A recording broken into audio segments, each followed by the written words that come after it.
কন্যা আমরা সামরা চোখ দিয়া দেখি, কথা কন্যা দেখি।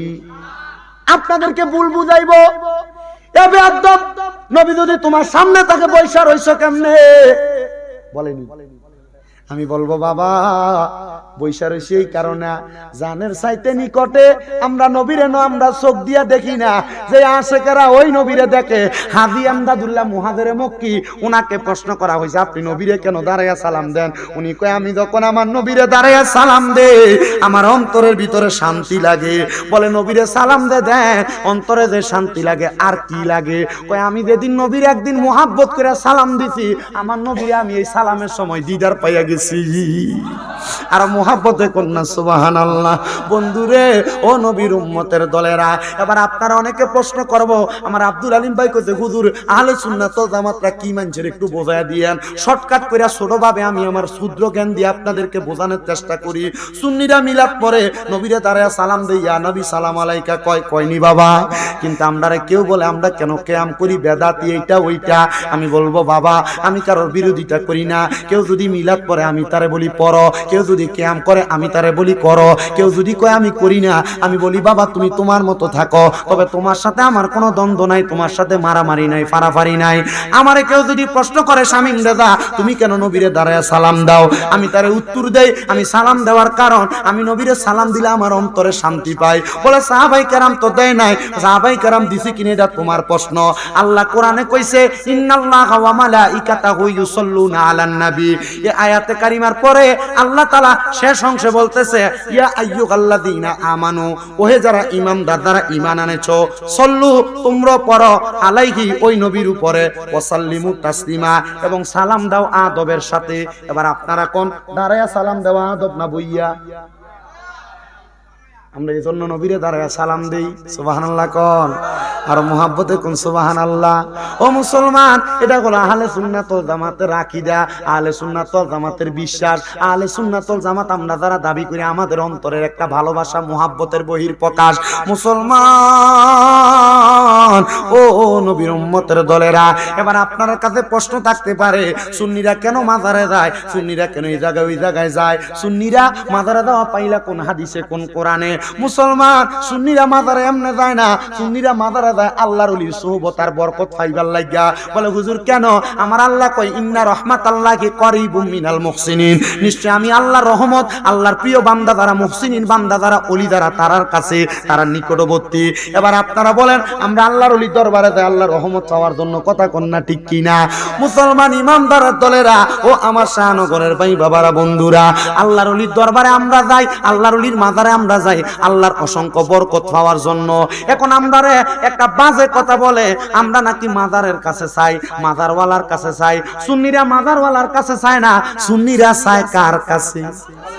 সুন্নিরা চায় কার কাছে? মাজারে যায় জিয়ারত করবার লাগে। আমার নবী কই উম্মত তোমরা বেশি বেশি জিয়ারত করো। নবী গো কেন? আমার নবী কই জিয়ারত তোমরারে মরণের কথা স্মরণ করায়। সুন্নিরা যখন আল্লাহর ওলির মাজারে যায় জিয়ারত করে সুন্নিদের মনটা শান্তি হয়। তবে সাবধান, কোনোদিন মাজারে সেজদা দিবেন না, কোনোদিন মাজারে সেজদা দিবেন না, কোনোদিন মাজারে সেজদা দিবেন না, কারণ সেজদা দেওয়া শিরিক, আল্লাহ ছাড়া কাউকে সেজদা দেওয়া শিরিক। কেউ যদি আমরা সেজদা দিই তার সাথে আমার কোনো সম্পর্ক নাই। তবে আমার দেখা এই পর্যন্ত যত মানুষ আমি মাজারে সেজদা দিতে দেখছি একটা মানুষ আমি শিক্ষিত দেখি নাই, সব মূর্খ। আমি অনেক সেজদা দেই না বেটারে দিগেইলাম মাজারে সেজদা দিদি কি লেগা? সেজদা পাওয়ার মালিক তো আল্লাহ। বেটা কয় মানছে দেয় দেখে আমি দিছি। কয় কে দিছে? আরেকজনের দেখায়া যাওয়াত আমি তারে দিগেইলাম, তুই দিলি কেন? কয় আমার সামনে আরেকজন দিছে আমি তারে দেখে দিছি। তাহলে বুঝলাম এটা তারে কেউ শিখিয়ে দিতে না, দেখা দিয়ে দিছে। একটা কথা মনে রাখবা, সেজদা পাওয়ার মালিক আল্লাহ। মাজারে যায় সেজদা দিবা না, মাজারে যাইবা আল্লাহর ওলি জিয়ারত করবা। ও বন্ধু ও মুসলমান ইমানদারের দলেরা, আল্লাহর ওলির দরবার জিয়ারত করলে দেখবা মনটা শান্তি হয়, কলবটা শান্তি হয়। বলে হুজুর হুজুর আমরা সমাজে তো নতুন ফতনা বাইর হয়ে গেছে, পীরের দরবারে যাওয়া যাবে না, মুর্শিদের কাছে যাওয়া যাবে না, এমন অনেক কথা আপনারে বলে। আমি বলবো বাবা, আল্লাহর নবী আল্লাহর কোরআনের মধ্যে কত সুন্দর আয়াত ঘোষণা করছে, হে জগতের মানুষেরা তোমরা যদি মুহাম্মদুর রাসূলুল্লাহর হাতের উপরে হাত রেখে বায়াত গ্রহণ করো, এ বায়াত মুহাম্মদুর রাসূলুল্লাহর বায়াত না, এ বায়াত স্বয়ং আমি আল্লাহর বায়াত। মুহাম্মদুর রাসূলুল্লাহ আমরা কেমনে আপনার বায়াত হইব? আপনি নবীরে তো আমরা পাইছি না, আমার নবী কই উম্মত, আমি নবীরে যদি পাইতে চাও ও উলিল আমরি মিনকুম, যারা দুনিয়াতে উলিল আমর আলেম আছে, হক্কানি রব্বানি পীর মাশায়েখ কাছে, তোমরা তার কাছে যাও, তার হাতে হাত রেখে বায়াত গ্রহণ করো, তাইলে তোমরা আমি রাসূল পাইয়া যাইবা। আরে খুঁজতে গিয়া আল্লাহ নবী সামনে পাই মুর্শিদের ছবি গো, খুঁজতে গিয়া আল্লাহ নবী সামনে পাই মুর্শিদের ছবি গো, আমি খুঁজতে খুঁজতে হই উদাসী, আমি খুঁজতে খুঁজতে হই উদাসী, অন্তর হইছে বেসামাল কেন, দূরে যাও দয়াল প্রেম শিখাইয়া এই ববেতে রাখলা কেন আমায় দূরেতে, ও দয়াল প্রেম শিখাইয়া এই ববেতে রাখলা কেন আমায় দূরেতে। ওরে রাখো যদি তোমার কাছে পথারায়ার হব না মুর্শিদ ছাইরো না। এবার বলেন, পথারা যদি না হইতে চায় মুর্শিদ ধরার দরকার আছে না নাই? বলে হুজুর কেমনে মুর্শিদ ধরতাম? ভালো মুর্শিদ তো আমি পাই না। আল্লাহর নবীর হাদিস শরীফ ইবনে মাজাহ শরীফের 303 নম্বর পৃষ্ঠায় সাহাবায়ে কেরাম আমার নবীরে কই, ইয়া রাসূলুল্লাহ, ইয়া হাবিবাল্লাহ, নবী গো আপনার কাছে জানতে চাই, হক্কানি রব্বানি ব্যক্তিরা আপনার উম্মত চিনবো কেমনে, হক্কানি ফির কেমনে চিনবেন? আমার নবী কয়, ইবনে মাজাহ শরীফ 303 নম্বর পৃষ্ঠার হাদিস, নবী আমার কয়, আলা উখবিরুকা আমুলুকিল জান্নাহ, আমার নবী কয় আমি নবী কি তোমাদেরকে জান্নাতের বাদশা সম্পর্কে খবর দিব না? ইয়া রাসূলুল্লাহ, হ্যাঁ আপনি আমাদেরকে জান্নাতের বাদশা সম্পর্কে খবর দেন। নবী কয়, ক্বালা খিয়ারিকুমুল্লাযিনা ইযা রুযুকিরাল্লাহু আযজা ওয়া জাল্লা, জান্নাতের বাদশা হইল তারা যাদের চেহারার দিকে চাইলে আল্লাহর কথা মনে হয়। হুজুর কার চেহারার দিকে চাইলে আল্লাহর কথা মনে হয়? এমন হক্কানি পীর, যে হক্কানি পীরের নামাজ রোজা বড় সুন্দর, যে হক্কানি পীরের ঈমান আখলাকটা বড় সুন্দর, যেই পীরটারে দেখলে বোঝা যায় উনি নামাজ পড়ে, রোজা রাখে, উনি হজ যাকাত ইবাদত সবকিছু করে, ওই পীরের দিকে তাকাইলে তোমার আল্লাহর কথা মনে হইব। যদি তোমার পীরের দিকে তাকাইলে আল্লাহর কথা মনে না হয়, তাইলে তুমি ওই পীরের কাছে বায়াত হইও না। বলে কেন? কারণ আমার নবী কইছে হক্কানি পীরের দিকে চাইলে কার কথা মনে হইব? আল্লাহর কথা মনে হইব। ও মুসলমানের দলেরা, এমন একজন হক্কানি পীর যার নাম হযরতে আবুল খায়ের রহমতুল্লাহ আলাইহি, উনি বলতেছে আমি দুনিয়ার জমিনের মধ্যে যখন ভালোভাবে চলতে লাগলাম, দুনিয়ার খানা পিনা আমার কাছে আর ভালো লাগে না। আমি দেখলাম রে দুনিয়ার কোনো খাবার যখন আমি খাইয়া ইবাদত করি, একদিন আমি ইবাদত কইরা নামাজের মুসল্লার ভিতরে মুরাকাবায় দাঁড়াইছি। ও মুসলমান, মুরাকাবায় দাঁড়াইছে। মুরাকাবা কেমনে করে ও মুসলমান তোমরা হয়তো অনেকে জানো না, জানাইয়া দিব আজকে। মুরাকাবাটা একটু কইরা দেখবা নিজের গলবের কি অবস্থা, নিজের জীবনের কি অবস্থা। হযরতে আবুল খায়ের রহমতুল্লাহ আলাইহি বলে, জগতের মানুষ, আমি একদিন এশারের নামাজ পড়া মুরাকাবার মধ্যে গেছি। মুরাকাবায় যাওয়ার পরে আমি দেখলাম রে আমার অনেক দিন পর্যন্ত নামাজ রোজা কোনো কিছু কবুল হয় না। আমি কান্না করতে লাগলাম আর আমার আল্লাহর কাছে বলতে লাগলাম, মাবুদ এত কষ্ট করে ফজরের সময় উঠি, আমার ফজরের নামাজ বুঝি কবুল হয় না। এত কষ্ট করে রৌদ্র দিয়া জোহরের নামাজ পড়ি, আমার জোহরের নামাজ বুঝি কবুল হয় না। মাবুদ আসর মাগরিব এশার নামাজ পড়ি, আমার নামাজগুলা বুঝি কবুল হয় না। হে আমার শাহনগরের বাবারা, নামাজ রোজা করেন, যদি শোনেন কবুল হয় না, কি করবেন আপনি? হযরত আবুল খায়ের ডাক দিয়া কয়, জগতের মানুষেরা রে, আমি যখন দেখলাম আমার নামাজ রোজা কবুল হয় না, আমি আমার আল্লাহর কাছে সেজদার ভিতরে পইরা পইরা কান্দি। আর ডাক দিয়ে কইলাম, মাবুদ এত কষ্ট করে নামাজ পড়ি, আমার নামাজ বুঝি তোমার কাছে কবুল হয় না? হে পর্দার অন্তরালের মা, তোমরা অনেকের নামাজ কবুল হয় না তোমার স্বামীর মনে কষ্ট দেওয়ার কারণে, তোমরা অনেকের নামাজ রোজা কবুল হয় না বেপর্দা চলার কারণে, তোমরা অনেকের নামাজ রোজা কবুল হয় না জবানের ব্যবহার খারাপ করার কারণে।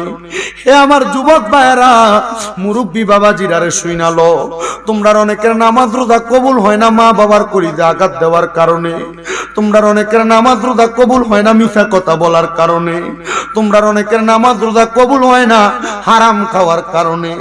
আল্লাহর ওলি ডাক দিয়া কই, আল্লাহ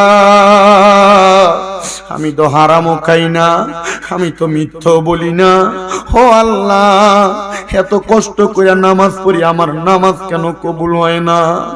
আমার আল্লাহ পক্ষ থেকে একটা গায়েবী আওয়াজ আসছে, রে আবুল খায়ের, হে আল্লাহর বান্দা, তুমি বলতেছো তুমি নামাজ পড়ো কিন্তু হালাল খাবার খাও।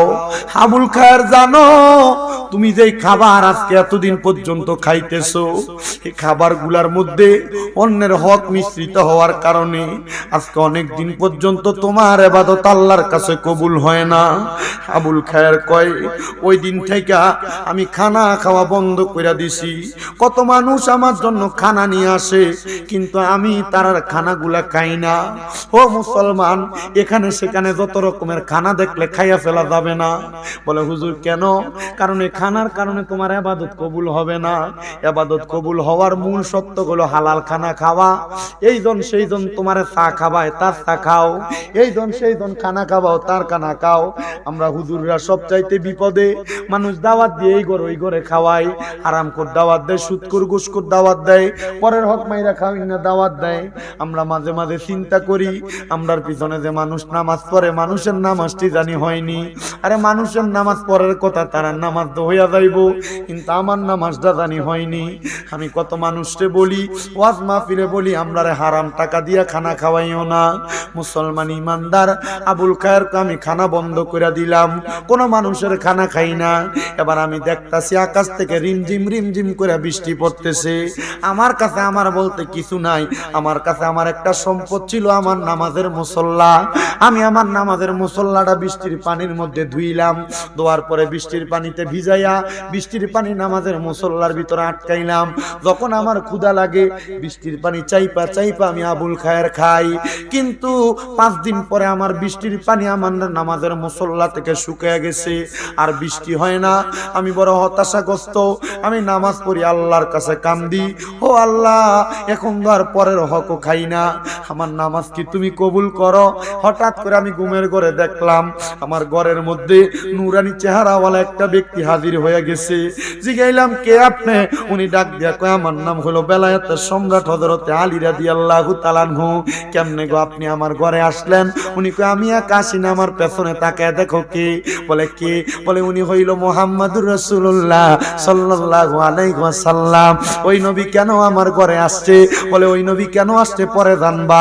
ওনার ডাইনে তাকাও, বলে ওনার ডাইনে দেখা যায় আবু বকর সিদ্দিককে। ওনার বামে তাকাও, বলে ওনার বামে হযরত ওমর রাদিয়াল্লাহু তাআলা আনহুরে দেখা যায়। ওনার পেছনে তাকাও, ওনার পেছনে হযরত ওসমান জিন্নুরাইন রাদিয়াল্লাহু তাআলা আনহুরে দেখা যায়। এবার ওই পাগলা ডাক দিয়া কয়, আমি যখন ঘরের মধ্যে কান্না করতে করতে ঘুমায় গেলাম, আমি দেখলাম আমার ঘরে আইসা হযরতে মৌলা আলী আমারে ডাকতাছে। আমি ঘুম থেকে জায়গা গেলাম আর জিজ্ঞাসা করলাম, কেন গো আমারে ডাকেন? বলে রহমতের নবী তোমার ঘরে আসছে, ওঠো ওঠো ওঠো, রহমতের নবীর ডাকে সাড়া দাও। এবার রহমতের নবীর ডাকে সাড়া দিয়া হযরতে আবুল খায়ের আল্লাহর বান্দা ডাক দিয়া কই, ইয়া রাসূলুল্লাহ, ইয়া হাবিবাল্লাহ, নবী গো ও মায়ার নবী, আজকে অনেক দিন পর্যন্ত আমি নিজে খানা খাই না, কি দিয়ে আপনারে মেহমানদারি করব। কান্না করতে করতে ঘুমিয়ে গেছি, মেঘের পানি খাইয়া আমি আমার সময় কাটাইছি, বৃষ্টির পানি খাইয়া। ও নবী গো, আপনারে মেহমানদারি করার মতো আমার কাছে কিছু নাই। স্বপ্ন দেখতাছে পাগলা, পাগলা কই ইয়া রাসূলুল্লাহ কি দিয়া মেহমানদারি করব। আমার নবী কয় পাগল, ইবাদত কবুল করানোর জন্য পরের হক খাও নাই, মানুষের ঘরে খাও নাই, বৃষ্টির পানি খাইয়া সময় কাটাইছ, ক্ষুধার্ত থাকতে থাকতে ক্ষুধার জ্বালায় নামাজের মুসল্লায় ঘুমায়া গেছ। আমার নবীজি আস্তিন মুবারক তাইকা আবুল খায়ের একটা রুটি বাহির করে দিছে, নে আবুল খায়ের এই রুটিটা খাও, তোমার পেটের ক্ষুধা নিবারণ করো। হযরত আবুল খায়ের কয় ঘুমের ঘরে স্বপনে রহমতের নবীর হাত থেকে পাওয়া রুটিটা আমি অর্ধেক খাইলাম, খাওয়ার পর দেখলাম আমার নবী আমার ঘর থেকে চলে গেছে। আর হঠাৎ করে আমার ঘুমটা ভাঙ্গা গেছে। ঘুমটা ভাঙ্গার পরে আমি হঠাৎ করে জাগ্রত হইয়া বুঝতে পারলাম এটা আমার স্বপ্নে ছিল, কিন্তু আমি আমার ডান হাতে তাকিয়ে দেখি অর্ধেক রুটি আমার হাতে রইয়া গেছে। তার মানে নূরের নবীর স্বপ্ন দেইখা নবী যেই রুটিটা তার হাতের ভিতরে দিছে, এটা স্বপ্নে যদিও দেখা থাকে, রহমতের নবী নিজে তার হাতে রুটি দিছে। আপনি যদি হালাল ভাবে চলার জন্য নবীর মুহাব্বত নিয়ে অন্তরে দুনিয়াতে চলতে পারেন, আল্লাহর কসম ও দুনিয়ার মানুষ, আপনি টাকা পয়সার আশা করা লাগবে না, রহমতের নবীর দরবার থেকে আপনারা সহযোগিতা করা লাগবে। জবান খুলে জোরে জোরে বলেন সুবহানাল্লাহ। একজন প্রেমিক আসিল গো সোনার মদিনায়, একজন প্রেমিক আসিল, ওরে যার প্রেমেতে স্বয়ং আল্লাহ দুনিয়া বানায়, আইরে যার প্রেমেতে স্বয়ং আল্লাহ দুনিয়া বানায়, একজন প্রেমিক আসিল গো না, একজন প্রেমিক আসিল, আর ছিলেন আল্লাহ গোপনের গোপন,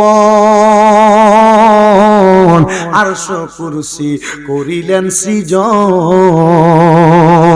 ওরে আল্লাহর নূর হইতে বানাই হাবিবের নূর খানা, হাইরে আল্লাহর নূর হইতে বানাই হাবিবের নূর খানা, একজন প্রেমিক হাসি সোনার মদিনায়, একজন প্রেমিক আসিল গো।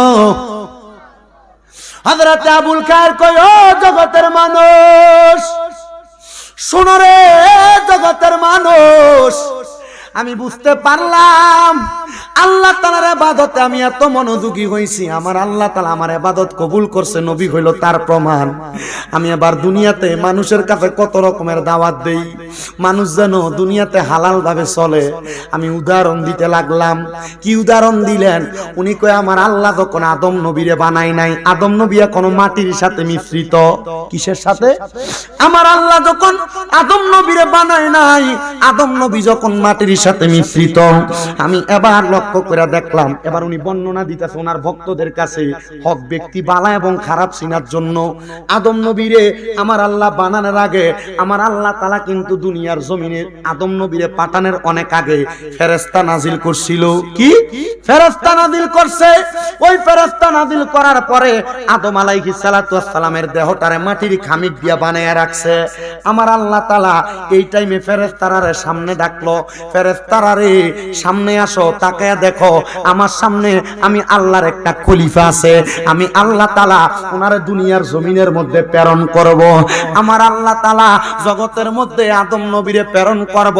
আদম নবীর কাছে যখন ফেরেশতারা আসছে, ওই ফেরেশতার মধ্যে একদল লানতপ্রাপ্ত ফেরেশতা ছিল, যারা হইল শয়তানে পরিণত হয়ে গেছে। কিসে? শয়তানে পরিণত হয়ে গেছে। ওই শয়তান আদম নবীরে দেইখা শয়তান মনে মনে চিন্তা করে, কিরে আমার আল্লাহ তাআলা আমি শয়তান আদমরে সেজদা না করার কারণে আমার শয়তান বানায় দিছে, এই আদমরে আমার আল্লাহ আল্লাহর বন্ধু বানায়া ফাটাইবো। শয়তান রাগান্বিত হইয়া আদম নবীর গায়ের উপরে একটু থুতু নিক্ষেপ করছে। নাউযুবিল্লাহ। কোন শয়তান কি করছে? আদম নবীর মাটিওয়ালা যে দেহটা বানায়া রাখছে, দেহের উপরে থুতু নিক্ষেপ করছে। ওই থুতুটা বাতাসের সাথে লইরা আদম নবীর নাভি মুবারকের মধ্যে যায় পড়ছে। আমার আল্লাহ ডাক দিয়া কয় জিব্রাইল, এই শয়তান এমনিই তো অভিশপ্ত, শয়তান তো দুনিয়ার জমিনে অভিশপ্ত। শয়তান দেখছো কি কাম করছে, হিংসা কইরা আমার বন্ধুর গায়ের উপরে শয়তান থুতু নিক্ষেপ করছে। আমার আল্লাহ তাআলা হযরতে জিব্রাইল রে বলে, রে জিব্রাইল, আদম নবীর নাভি মুবারক তাইকা তুমি একটু মাটি নাও, মাটিটা নিয়া এই মাটিটা দিয়া তুমি কুকুর বানাও। কি বানাও? কুকুর কোন মাটি দিয়া বানাইছে? আদম আলাইহিস সালাতু ওয়াস সালামের নাভি মুবারক তাইকা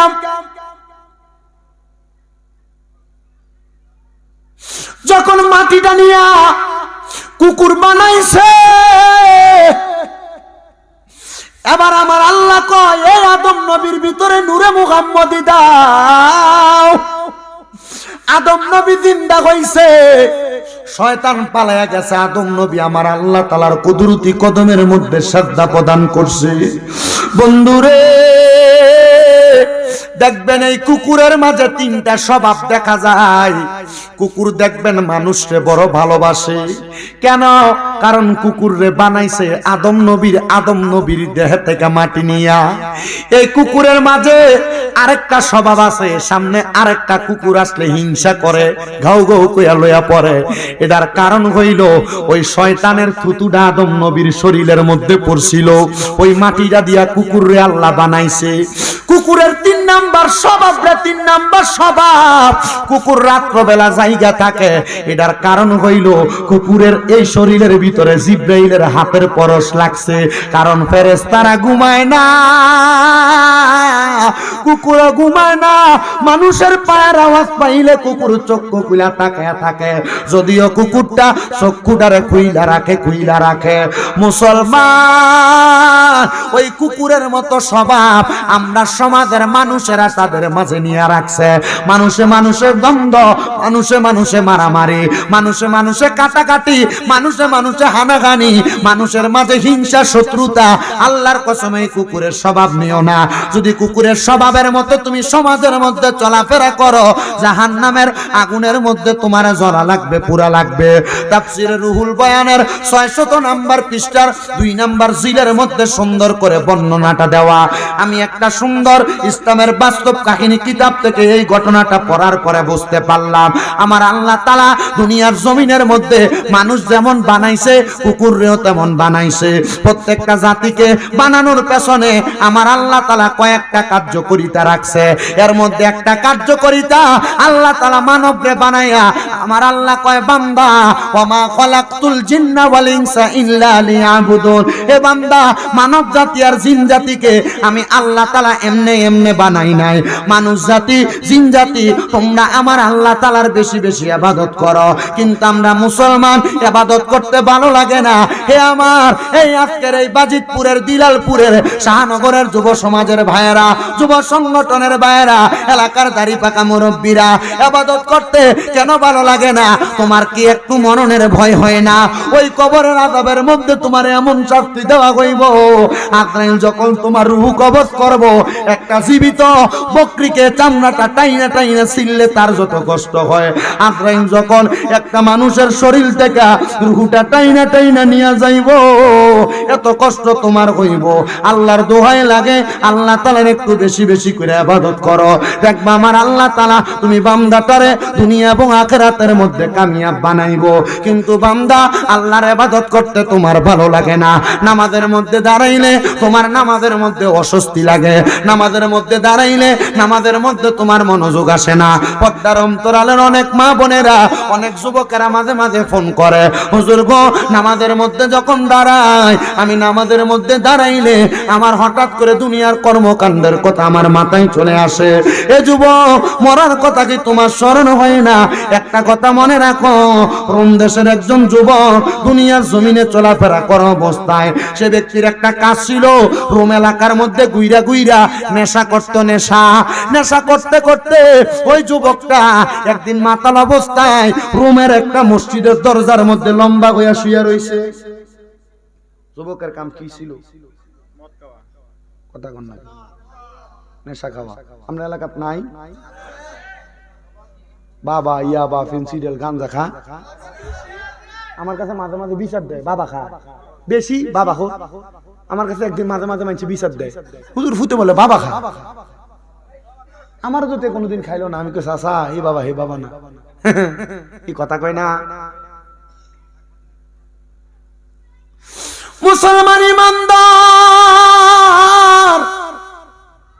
নেশা যারা করো শুই না লও, আল্লাহর নবী কয় নেশাখোর নেশা করার সময় তার ঈমান থাকে না, তার ঈমান তার কাছ থেকে চলে যায়। হে আমার বাজিতপুরের যুবক, হে আমার বাজিতপুরের মুরব্বী বাবারা, যারা নেশা করো পারলে দাও, তোমার হাত আমার সামনে দাও, পাও আমার সামনে দাও, আমি তোমার পায়ে দইরা বলি নেশার দিকে তুমি তোমার কদম বাড়াইও না।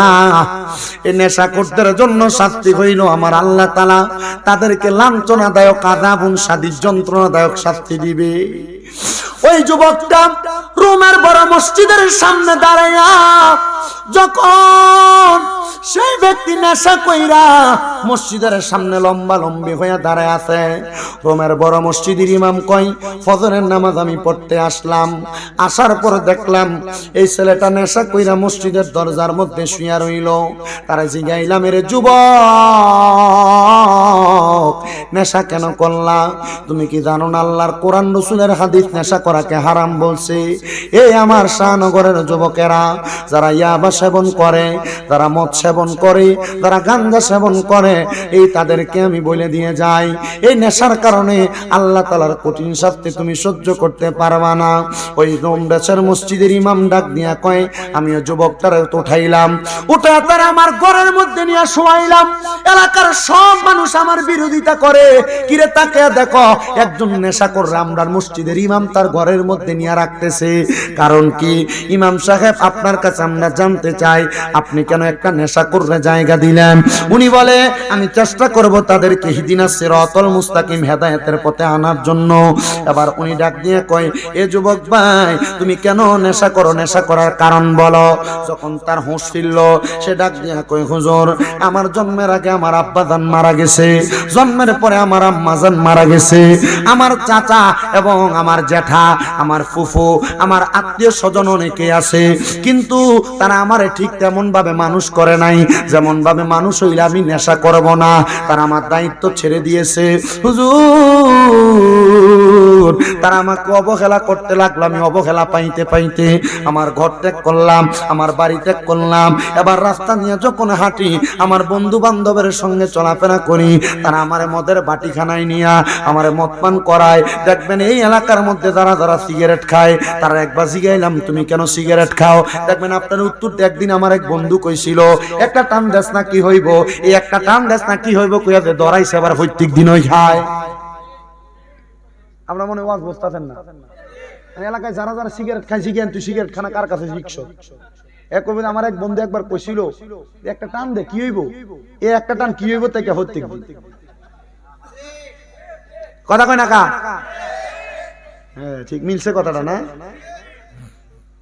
আরে মন বাঙ্গায় আর মসজিদ বাঙ্গা, বাঙ্গায় আল্লাহর কাবা ঘর, বাঙ্গায় আল্লাহর কাবা ঘর, মন মন্দিরে খোদার বাড়ি, ওরে মন মন্দিরে খোদার বাড়ি, কষ্ট দিস না তার ভিতর, মন বাঙ্গায় আর মসজিদ বাঙ্গা, বাঙ্গায় আল্লাহর কাবা ঘর, বাঙ্গায় আল্লাহর কাবা ঘর, মন মন্দিরে খোদায় আছে, কষ্ট দিস না তার ভিতর। ওরে আসল কাবা না চিনিয়া মারহাবা কইতে, এটা কি মুহাব্বতের সামনে না? আমি অনকারা কইতাম পারি না, ওই আমি কইলে আমার বাউল শিল্পী আমি পড়ে গেছি গা বিপদ। কি করতে হ্যাঁ?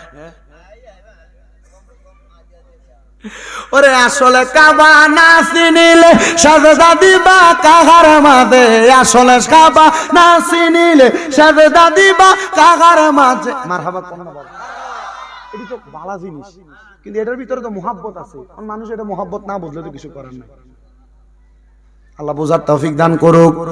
আমিন জোরে কোন। বাবার এই শামগুলা পরে রাখি, আগে আপনাদেরকে ওয়াজটা বোঝাতে দেওয়ার চেষ্টা করি। মুসলমান ইমানদারেরা গভীর মনোযোগ দিবেন, গভীর মনোযোগ দিবেন। ওই নেশাখোর ছেলেটাকে প্রশ্ন করেছে, তোমারে কে নেশাখোর বানাইছে? বলে আমার মা মারা যাওয়ার পরে, বাবা মারা যাওয়ার পরে আমার বন্ধু বান্ধবের থাকে তাইকে আমি নেশা করতেছি। এ যুবক, নেশা যে করো, তুমি কি আমার সাথে একটু আমারে সময় দিবা? বলে তোমারে সময় দেওয়ার মতো সময় আমার কাছে নাই। বলে কেন সময় নাই? বলে তুমি যদি আমার একটু সময় দাও, তোমার মা যে মারা গেছে, বাবা যে মারা গেছে, মা বাবা কবরে কেমন আছে তুমি কি খবরটা জানো? যুবক কয় না, আমার চোখের সামনে কত মানুষ মারে মা কইয়া ডাকে, বাপরে বাপ কইয়া ডাকে, আমারও মনটা চায় আমি আমার মা বাপরে দেখতাম। হুজুর আপনি কেমন মানুষ, আপনি কি আমার মা বাপরে দেখাইতে পারবেননি? এবার বলেন আল্লাহর ওলিরা চাইলে মুরাকাবার মাধ্যমে মৃত মানুষকে দেখাইতে পারে কি পারে না? ও বন্ধুরে, ও নবীর উম্মতের দল, আশিক রাসূল ভাই বাবারা, গভীর মনোযোগ দিয়া শুনো রে বাবারা। যুবক কয় হুজুর তাহলে আপনারে আমি 24 ঘন্টা সময় দিলাম, আপনি আমারে আমার মা বাপরে দেখান। ওই ছেলেটা ডাক দিয়া কয়, আমি আবার যখন রোমের মসজিদের ইমাম সাহেবের কাছে আবদারটা করলাম, ইমাম সাহেব কয় বাবা আমার কাছে যদি তুমি তোমার মারে দেখার জন্য চেষ্টা করো, তাহলে এখন তুমি নেশা করা ছাড়া লাগবো। পোলা কয় যে মা বাপরে আমি আমার জন্মের আগ থেকে হারাইলাম, যে বাপরে যে মারে জন্মের পরে হারাইলাম, ওই মারে বাপরে দেখার জন্য আমি নেশা ছাড়তে রাজি হুজুর একদিনের জন্য। কয় ঠিক আছে, একদিনের জন্য আমার কাছে আমি তোমার কদমে হাতটা রাইখা বলি, এই ডিসেম্বর মাসের 19 এবং 20 তারিখ 21 তারিখ দাওয়াত ইসলামীর উদ্যোগে ঢাকাতে আসিয়ান সিটি, মারহাবা কন্যা, ঢাকা আসিয়ান সিটিতে এই ডিসেম্বর মাসের 19 তারিখ 20 তারিখ 21 তারিখ বৃহস্পতি শুক্র এবং শনিবার দাওয়াত ইসলামীর উদ্যোগে সুন্নি একটা ইজতেমা হইব ঢাকা আসিয়ান সিটি হজ ক্যাম্পের পাশে। একটা দিন, দুইটা দিন, তিনটা দিনের লাগে ওই ইজতেমাটার মধ্যে যাইবা। বলে হুজুর কি লাগা? সেখানে গেলে তুমি তোমার জীবনের পরিবর্তন বুঝবা। গান বাজনা বহুত করছো, অসুবিধা নাই, তিনটা দিনের লাগে যাইবা। নাচ বাজনা অসুখ করেছো, তিনটা দিনের লাগে যাইবা। আমাদের করিমগঞ্জ থেকে নাকি বাস ছাড়বো, কিশোরগঞ্জ থেকে বাস ছাড়বো, মান্না লইয়া যাইব, একটু যাইবা। বলে হুজুর কেন? কারণটা কি? এখানে গেলে নবীর প্রেম শিখবা, নামাজ শিখবা, রোজা শিখবা। যুবক কয় মা বাপরে দেখার লাগে একদিন আমি নষ্ট করতে পারি, এটা নষ্ট না, নষ্ট না, এটা হইলো আমার আল্লাহরে দেওয়ার জন্য একটা নির্দিষ্ট সময়। যুবকটা কয় ওই দিন আমি আর নেশা করলাম না, ফজরের নামাজের সময় আমি হুজুরের কাছে আইলাম, আমারে ফজর পড়াইছে, জোহর পড়াইছে, কিন্তু কোনো কিছু কয় না, আসর পড়াইছে, কোনো কিছু কয় না, মাগরিব পড়াইছে, কোনো কিছু কয় না, এশা পড়াইছে, কোনো কিছু কয় না। এশার নামাজটা পড়াইয়া হুজুর আমারে হাতে নিয়া হাঁটতে হাঁটতে পাহাড়ের গুহার দিকে যাইতেছে। আমি কই কি রে, সারাদিন তো কিছু বললো না, এখন কেন পাহাড়ের গুহার মধ্যে নিয়ে যায়? বুঝতে পারলাম মনে হয় এই জায়গায় মনে কোনো ঘটনা আছে।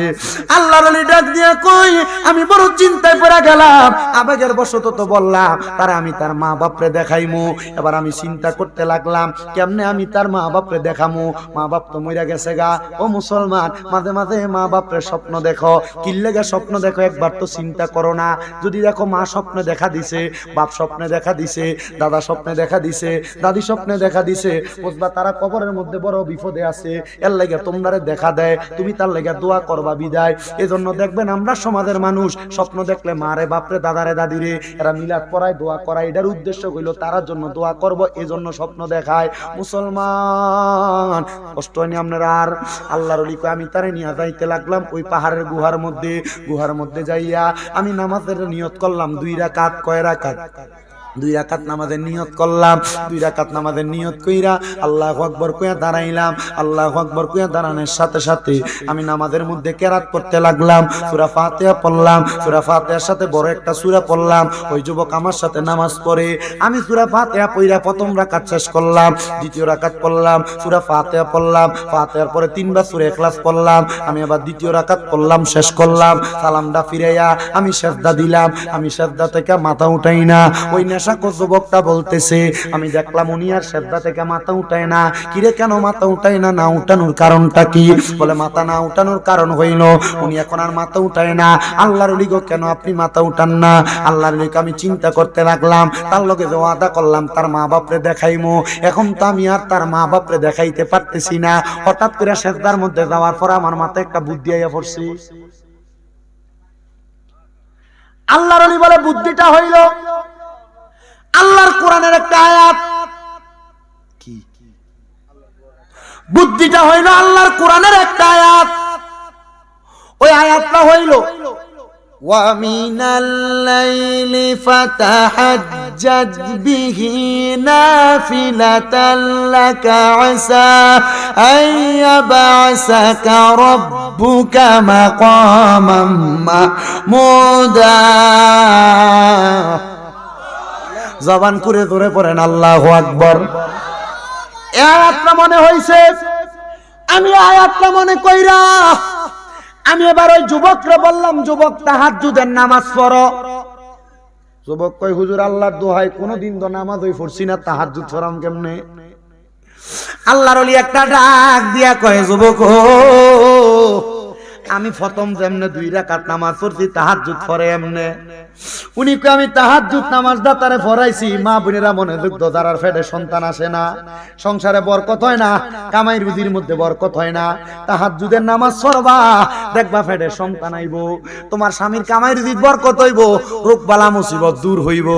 মা গো মা, ওই তাহাজ্জুদ নামাজটা এমনে পড়ে, সূরা ফাতিহা প্রথম রাকাতে লগে একটা সূরা মিলাইবা, দ্বিতীয় রাকাতে সূরা ফাতিহা, দ্বিতীয় রাকাতে সূরা ফাতিহার লগে 3 বার সূরা ইখলাস করে 2 রাকাত, এমন ভাবে 4 রাকাত, এমন ভাবে 8 রাকাত, এমন ভাবে 12 রাকাত, যত বেশি পড়তে পারো দেখবা তাহাজ্জুদের বরকতে আল্লাহ সব দিব।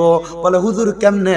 মা আয়েশা সিদ্দিকা হাদিস বর্ণনা করে, যখন এই আয়াত নাযিল হইছে, আয়াতের মানে হইল নবী আপনি রাতের কিছু অংশে তাহাজ্জুদের নামাজ পড়েন, অতি সত্বর আপনারে মাকামে মাহমুদ প্রশংসার দরজা দেওয়া হবে। আম্মা জান আয়েশা ডাক দিয়া কয়, জগতের মানুষ, আমি তাহাজ্জুদের নামাজটা যখন পড়তে দেখলাম আমার নবীরে, আমি দেখছি আমার নবী লম্বা লম্বা সিজদা দিতেছে। নবীজি কোনোদিন এত লম্বা লম্বা সিজদা দিছে না।